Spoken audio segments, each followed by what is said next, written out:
Clint Walker, and you're watching GVTV News.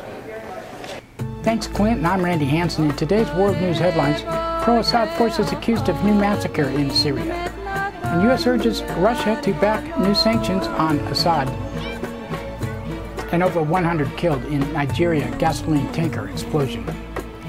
And a probe says Penn Valley's football coach officials covered up child molestation. And Wells Fargo pays $175 million for discriminatory lending. And Romney stayed at Bain 3 years after previously claimed. And Biden campaigns for re-election in NAACP speech. And Lopez Obrador files legal challenge to Mexico election results. An Icelandic court rules against credit card firms in WikiLeaks case, and community media pioneer George Stoney dies at the age of 96. GVTV News is broadcast in Grass Valley Television Division of Rural Counties Television Network, whose focus is on community involvement. We are also aired on NCTV. But before these stories, GVTV News would like to thank one of our underwriters who supports your only visual video news media in Nevada County. That's right, it's us, GVTV News.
In today's first world news story, forces loyal to Syrian President Bashar al-Assad are being accused of a new massacre, with more than 150 civilians reportedly slain in the province of Hama. The killings occurred in a village called Tremsa, with some reports saying that 220 people died. It is the worst known attack since Syria's pro-government forces were accused of killing more than 100 civilians in Hula in May.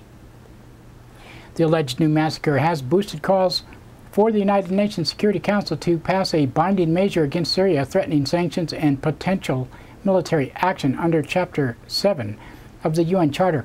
Speaking during a visit to Cambodia, Secretary of State Hillary Clinton called on Russia to join more international pressure on Syria and said the regime is struggling to hold on to large parts of the country, so we do look for the Security Council and all the members, including Russia, to join us in a serious resolution that gives Special Envoy Kofi Annan what he needs. More than 100 people were killed Thursday when a gasoline tanker crashed and exploded in Nigerian Niger Delta. Many of the victims lost their lives as they tried to scoop up the tanker oil as it leaked onto the ground. An exhaustive independent probe has concluded top officials at Penn State University, including legendary football coach Joe Paterno, covered up the sexual molestation allegations against an assistant coach for 14 years before they finally came to light. A 7-month investigation reveals Paterno, Penn Valley State's president Graham Spanier, and school officials were aware their assistant coach Jerry Sandusky was accused of child molestation as early as 1998. They protected him to protect the school image. And the school was failed to protect against child sexual predator harming children over decades. Sandusky was finally arrested last year and found guilty of sexually abusing 10-year-old boys last month, unveiling his findings on Thursday. Former FBI Louis Freeh and Penn State's leadership had allowed Sandusky's abuse to continue. Freeh said, "Our most saddening and sobering finding is the total disregard for the safety and welfare of Sandusky's child victims by the most senior leaders in Penn State. Mr. Spanier, Schetz, and Paterno Curley also failed to alert the board trustees about that '98 investigation. In short, nothing was done, and Sandusky was allowed to continue with impunity." Board's findings show Paterno, who died earlier this year, made false statements to a grand jury and to the public about his knowledge of the allegations against Sandusky, and emailed Penn State Athletic Director Tim Curley from 1998, 3 years before Paterno said he first heard of the allegations. Reads, anything new in this department? Coach is anxious to know where it stands after Sandusky was again accused of abusing a young boy on campus in 2001. Paterno reportedly convinced his colleagues that it would be most humane to deal with the matter internally instead of reporting him to the police. A janitor at the school reportedly failed to report witnessing Sandusky abuse a young boy in 2000 out of fear of he would lose his job. Janitor said Paterno, with so much power, if he wanted to get rid of someone, I would have been gone. Football runs this university. In response to the report, Penn State is facing pressure to remove a statue of Paterno displayed prominently on campus. Report is also expected to fuel a number of civil lawsuits against the school on behalf of the victims. Curley, the former athletic director, and school former vice president Gary Schultz still face criminal charges for failing to inform police about Sandusky's abuse and for lying before a grand jury about their knowledge of it. Banking giants Wells Fargo Bank have agreed to pay a settlement of at least $175 million for discriminating against African American and Hispanic borrowers. Justice Department says Wells Fargo routinely carried out misleading lending practices to minority communities from 2004 to 2009, saddling them with subprime loans and pushing many into foreclosure. All told, Wells Fargo practices are said to have led to higher rates for 34,000 African Americans and Hispanic borrowers in 36 states and District of Columbia solely because of their ethnicity. On Thursday, Deputy U.S. Attorney General James Cole said the settlement would bring relief to Wells Fargo's victims, and he said, with today's settlement, the federal government will ensure that African American and Hispanic borrowers who are discriminated against will be entitled to compensation, and borrowers and communities hit hard by this housing crisis will have the opportunity to access home ownership.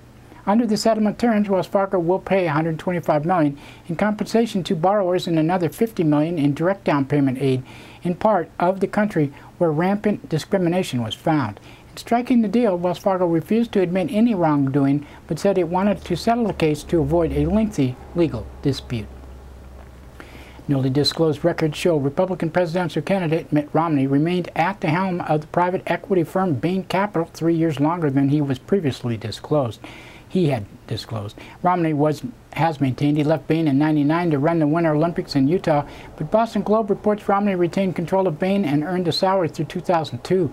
President Obama's re-election campaign says it reports suggest Romney may have lied to the U.S. Security and Exchange Commission about his final years at Bain.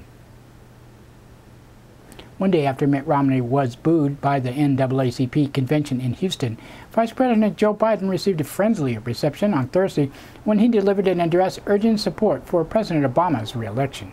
He said he passed the Affordable Care Act, a goal strived for by presidents, starting with Teddy Roosevelt. It required him early on to use up almost all of his political capital. He prevailed with no president had done before. He was right. It cut $100 billion from the federal debt over the next 10 years, providing access to affordable health care to 30 million Americans, 8 million black Americans who would never have had insurance.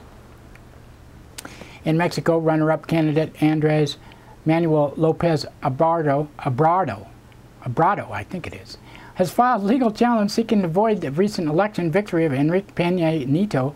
On Thursday, Obrador officially said that the Nieto had violated some of the acts and basically said he had a shoddy vote outcome. The online whistleblower WikiLeaks says it won a significant victory challenging the financial blockade imposed by major financial firms. MasterCard, Visa, PayPal, Bank of America, and others blocked WikiLeaks donations since it began publishing classified U.S. government diplomatic cables in 2010. Icelandic court has now ruled Visa and MasterCard broke laws in stopping WikiLeaks payments as it ordered the company's local partner to resume processing its donations. And pioneering media activist George Stoney has died at the age of 96. Stoney's career spanned more than a half a century, producing films and television that focused on the issue of racial justice, social responsibility, community and freedom of speech. An early advocate of video as a tool for social change, Stoney founded public access programs throughout the United States and Canada. In a 2005 interview in Democracy Now!, Stoney discussed his legendary career, and he said, "I started in the state of Georgia with little education and program, and before long I found I was making films for people who should be making them themselves, but at the time, as you know, it was film and it was much more complicated. Now with this user-friendly equipment, there's no reason why people should not make their own programs, and now we have an outlet with public access. We look on cable as a way of encouraging public action, not just access. Social change comes with a combination of use of media and people getting out in the streets and getting involved. We find that people make programs together, put them on local channel, that gets them involved. And that's it for World News today. Now another thanks to one of our underwriters who supports your only visual video news media in Nevada County. That's right, it's us, GVTV News.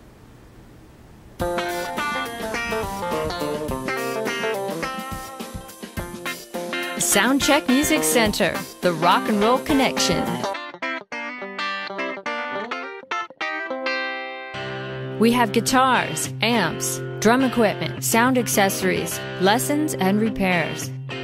We are located at 671 Maltman Drive, Grass Valley. 530-272-7236, open 7 days a week. No one needs anyone, they don't even just pretend. John is an American. I'm afraid of Americans. I'm afraid of the world. I'm afraid I can't help it. I'm afraid I can't. I'm afraid of Americans. I'm afraid of the world. I'm afraid I can't.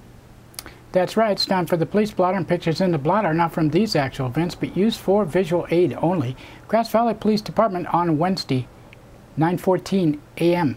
A person from a business in 900 block of Sutton Way reported a man causing a ruckus because the internet was not working in his room. 9:39 a.m. someone called from Elizabeth Daniels Park to report some teens and a man doing drugs. Transients were providing them with malt liquor. No one was located. 10:25 a.m. someone called from 200 block of North Auburn Street, reported theft of an iPhone from a hotel room. 10:39 a.m. another caller reported theft of an Android phone from another room. And 10:41 a.m. a report was made at 300 block of Railroad Avenue. A person used a blowtorch to break into a vending machine. And 10:46 a.m. a report originating from the 500 block of Crown Point Circle reported homeless had stolen a no trespassing sign and left a tent, trash, and human waste. 11:45 a.m. a caller from 400 block of Brunswick Road reported a man had stolen gold paint. Most of it was recovered. 11:54 p.m. a.m. a caller from 500 block of East Main Street reported a car broken into. And at 1:32 p.m. a caller a report was made from 500 block of Sutton Way about a theft. Police arrested a man on suspicion of burglary and possession tolling. 4:35 p.m. a report was made from 100 block of Dorsey Drive that a truck was spinning donuts and had sprayed gravel on vehicles. 7:14 p.m. report was made from 300 block of Railroad Avenue that a woman had damaged a tow truck. And 8:03 p.m. a report was taken from the 400 block of Brunswick Road. Caller said there was possible purse snatching. It was found to be an ongoing domestic dispute. At 8:29 p.m. a report was taken from a woman at Kidder Cemetery stating a man assaulted her. She was found not to need any medical attention. At 8:56 p.m. a man from 500 block of Ivy Street saying a woman was beating him up. He was found not to need any medical attention. At 9:27 p.m. a report taken from 300 block of East Main Street said a man stole 6 or 7 packs of cigarettes. At 10:39 p.m. a woman called from 300 block of North Church Street and said a man came into her residence through the bathroom window and slammed her arm against the window. She was found not to need any medical attention. 11:37 p.m. a person called from 400 block of Henderson Street reported a physical fight involving over a dozen people. They saw one of them had a bat. When the officers arrived, no one was located. And Nevada County Sheriff's Office on Wednesday, 8:08 a.m. a person from 11,000 block of Bluebird Court called in a report that a theft had occurred and that they had thought around $2 in loose change had been taken from an unlocked car. 9:02 a.m. a report was taken from 12,000 block of Hoppy Hollow Road. It seemed that a man had taken some recycling items. At 9:49 a.m. a report was taken from the 23,000 block of Broadmoor Court that several endorsed checks had been stolen from a car. At 10:14 a.m., a report was taken that caller's chainsaw had fallen out of their truck. Someone took it before they could retrieve it. At 11:50 a.m., a report was taken from a strange call in, and she thought it was a scam attempt. Sorry for the background noise, but sometimes people just don't care. 12:15 p.m., a report was taken from a woman from 11,000 block of Torrey Pines Drive. Several items on their unlocked car were missing, like an LOP security card and pocket knife. She said the card had been deactivated. Another car was missing a gas card.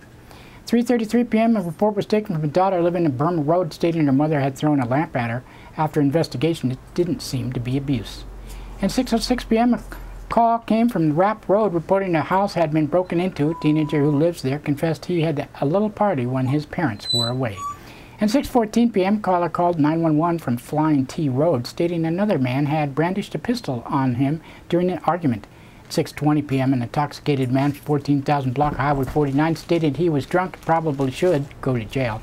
And 7:59 p.m., a report was taken from a man from the 17,000 block of Oscar Drive. He said his roommate had choked him. After discussion, no one wanted charges made. And 9:17 p.m., a report came in that there was a tree in the road on Smith Road. 11:16 p.m., a report was taken from 24,000 block Highway 49. The caller said they thought they heard several shots. Also, a man pointed a gun at his mother, and he was in a physical fight with his wife. The caller said the man had left the house with the weapon. And Thursday, 3:45 a.m., a report was taken from a person from 31,000 block of Relief Hill Road that heard a couple of gunshots. They thought it might be from bear sightings in the area. And 4:42 a.m., a report was taken from Pitney Springs Road and Starduster Drive. A tree was laying over the road. And Nevada City Police Department on Wednesday, 2:44 p.m., a call was made from the 500 block of Main Street where there was a problem with a transit not wanting to leave the residence. 5:33 p.m., a report was taken from 200 block of Commercial Street. A man was starting fights. He then was arrested on suspicion of making loud noises. At 9:43 p.m., a report was made from the 100 block of North Pine Street, reported that a person was playing bongos in front of the business was without permission. And there you have it for the Blotter Day. Another thanks from one of our underwriters who supports your only visual video news media in Nevada County. That's right, it's us, GVTV News. Christopher's Old World Deli and Catering Company has brought its delicious food and service downtown Grass Valley. Like desserts? They got 'em. You like international style lunches? They got 'em.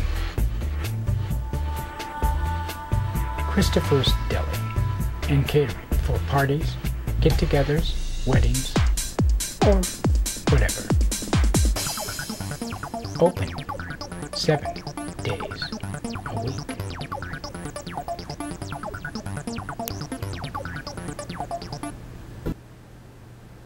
In today's local news headlines, selling pot on Craigslist, not a good idea. And murder trial to start next month. And North San Juan man pleads not guilty of trying to hire a hitman. And robbers' fire still a very big concern. Many community members have been touched by this tragic end of 2 lives. Sarah Ann Burr and her unborn child's lives were lost from a gunshot. It was announced that the trial involving Lee Corneth, the fiancé of the alleged shooter, is being delayed until February 2013. He was found at the residence by an off-duty officer who had heard the gunshots and investigated, where he found Sarah Burr slumped lying on the porch. She was pronounced dead at the scene. Deborah Tulio, Sarah's mother, stated the delay until February for the trial was unfortunate, but she was sure that justice would be served. Sarah is also survived by 2 young daughters who also live in a residence in Weimer. At the time of the shooting, they were at the residence, as was Corner's father. They did not witness the shooting. Not long ago, Grass Valley held a candle vigil for Sarah Burr and her lost child, as she was from Grass Valley. She had worked at Golden Empire Convalescent Hospital in Grass Valley since early 2000. The couple had had their ups and downs in their relationship. Kenneth Corneth has pled not guilty to 2 counts of homicide and faces special allegations of multiple murder. Being a felon in possession of a firearm is another issue involved. He remains in jail on a no bail warrant, and delay is usually a tactic that defense employs so witness memories would not be sharp. They have a trial readiness conference set for July 24th. By the way, this individual in this story is not my relative, if anybody's wondering. If you had a lot of marijuana, would you want to sell it on Craigslist? Well, probably not a good idea. Ronald Hansen, 54, was arrested after he had received an email and then followed up with a phone call to Nevada County undercover deputy who was responding to an ad that Hansen had put on Craigslist.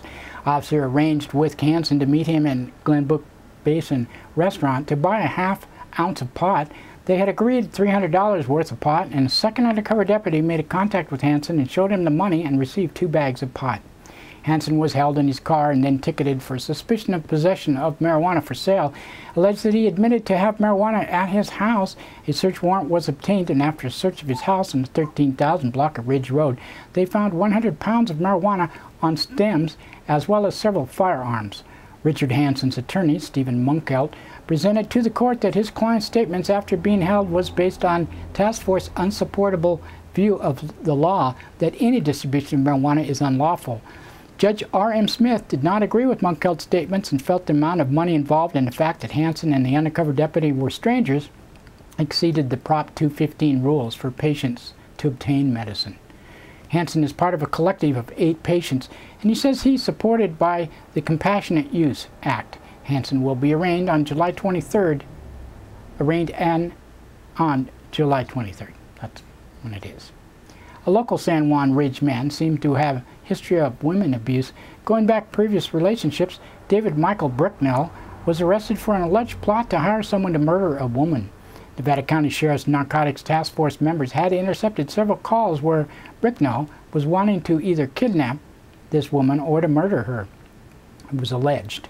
It seems he hates this woman enough to try to instigate this type of crime, the police involved said.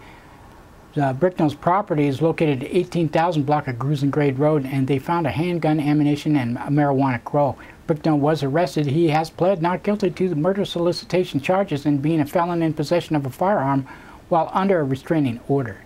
The 2 previous women that had involvement with Bricknell, one said he held a knife to her throat in 2007, and the other one said he shot a door while he was talking to her on the phone and then wrote her name next to the bullet hole. And then in 2010, she filed a restraining order for him jamming a rifle in her face, and the other one also did it. And he remains in jail with a $225,000 bail. Out of Placer County, Robbers Fire remains very active. Its 3rd day burning in Breccia Creek, the Yankee Gyms area and northeast area side of Iowa Hill, Cal spokesman Daniel Berlant said. Wildfires burning near Forest Hill grew to 800 acres, 1,157 overnight, and it's only 10% contained now. Was 20. Additional crews deployed. About 1,368 firefighters are combating the blaze. According to CAL FIRE reports, crews are able to keep the fire out of the North Fork of the American River Canyon, but the fire changed direction overnight, prompting the evacuation of 30 additional homes in the small community of Yankee Gym. Total number of homes evacuated to date stands at 150, with approximately 300 people forced out of their homes per CAL FIRE. Shelter for these evacuated residents was moved Friday from Forest Hill to the Forest Hill High School. And that's all we have for today. That's it for our local news today. We would like to thank Amy Goodman, Reuters, Associated Press, and others for the source of our news, and you for watching. Due to a complaint from the union, we will no longer be using their reported local stories. Understand, we might do similar stories of the same news, but not theirs. And as no news agency can own the news, even if they want to. Remember, we are the only visual video news media in Nevada County. We are free for you to watch 7 days a week. If you have local stories and would like to have them aired on our news, please email us and limit your stories to 750 words. And if you have pictures, please include them in the email to grassvalleytelevision@gmail.com. You can watch this broadcast on Comcast Cable NCTV Channel 11 in Nevada County, 8 a.m., 3 p.m., 7:30 p.m., Monday through Friday, and Sudden Links in 16 in Truckee and Alta Sierra. We're also on at 10:30 Saturday morning and 8 o'clock Sunday night. We're also at the NCTV's digital media website, streamed there at nevadacountytv.org, and our site, gvtv.org. Don't forget, Grass Valley Television plays 24/7 on the net, grassvalleytelevision.com. We post to YouTube, Facebook, blip.tv, and many other sites. Sites have a podcast on iTunes, free. And we are happy that ncdmc has moved, and it's time for content again, and we missed you all. Grass Valley Television also videotapes local events around Nevada County. If you want more information, Grass Valley Television, gmail.com, 362-8889. That's 530 area code. This show produced by Grass Valley Television and Rural County's Television Network. We hope you will keep tuned in our new season as we are going to spice up the news in the future. Please email us with ideas and comments. We'd like to hear from you, and like us on Facebook if you can. News Player can be on your site, and you can get all the fresh news updated daily. We have more hours now, and you can watch us on Comcast Monday through Friday, again 8 a.m., 3 p.m., 7:30 p.m., and Saturday 10:30 a.m. and Sunday 8 p.m. Due to lack of underwriters, we will be doing 3 shows a week now: Monday, Tuesday, 1 show, Wednesday, Thursday, another show, and Friday, Saturday, Sunday, the 3rd. We should expand when we get more community support. Here's our newest underwriter, Political Smile, the Empower Network viral blog. This unique site has several portals like Facebook page and Facebook groups, 2 of them, and 2 blog sites that are going to be tied in with GVTV News and Grass Valley Television and Rural County's Television Network. Best landing zone on the web, on the net. It's at http://politicalsmile.wordpress.com. Plenty of laughs and information. That's it for today. Have a good day. We'll talk to you again on Wednesday.